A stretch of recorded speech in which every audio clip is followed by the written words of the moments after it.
I think it is becoming an increasingly important topic to talk and become aware about, because as you know, internet, social media and electronic communication devices are the most commonest activity these days.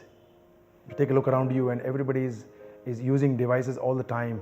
So people are engaging in digital devices and digital world off and on, and any activity which is done repeatedly has a tendency of becoming a habit. And what is interesting is that once someone has a habit, then he himself is not quite aware that he is doing it repeatedly.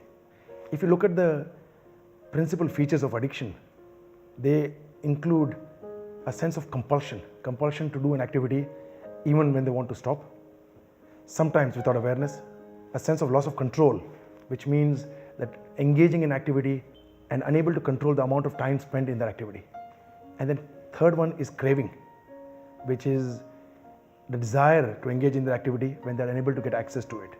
So these are the principal C's: the compulsion, loss of control and craving. There are of course other features to addiction which will include prioritization of that activity over everything else. So for example, somebody is choosing to check social media and Facebook over and above talking to their children or communicating with the wife. And the other important feature of addiction is that the person not just prioritizing the activity over everything else, but this starts to affect their life, the ability to work, the ability to have good, meaningful relationships over that activity. So these features are very typical in digital addiction, where people have enormous difficulties in controlling their urges to pick up the devices and check the social media, do compulsive updates, do compulsive checks of who's doing what, and off and on finding that they're unable to spend requisite amount of time away from the devices. Digital media, for example, social media, were designed to connect people, but it would appear that we are more disconnected than ever and more lonely. Take a look around you and you will find that everybody is on their devices, staring at the screen and completely ignoring everything around them. Even if you look at people sitting on a dinner table, they are looking at the devices, trying to communicate with somebody in some other country rather than talking to the person right next to them. Husbands and wives are sending anniversary messages to each other on social media. Father and mother are sending messages to each other on social media. So this really is not connecting us anymore. It is important to connect, and in some ways social media was designed to connect to people who are far away, not right next to you. I think if you take it age-wise, then you see young people who are using digital world for everything, from doing their assignments to doing their homework to reading online. And what that does is that it brings convenience, but it also then distracts and diverts people into irrelevant things. Parents, mother are spending too much time on phone, ignoring the care for children, which is then leading to communication difficulties, behavioral problems in children, relationship problems with the husband, and vice versa. We are ignoring a lot of things that is around us. For example, we are ignoring the nature, we are ignoring our surroundings, we are ignoring the very life that is passing by us by engaging and indulging in virtual world.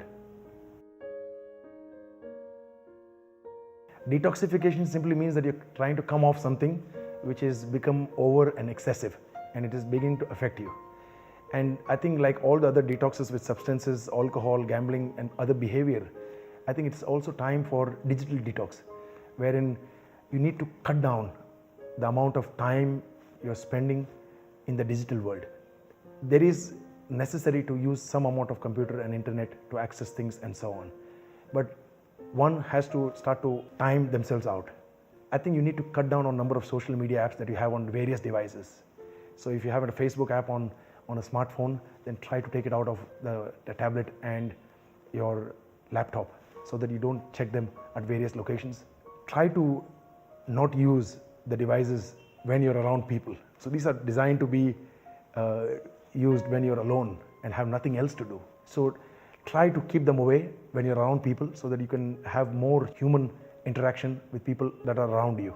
In some countries like United Kingdom, they're now having National Unplugging Day, which I found very interesting.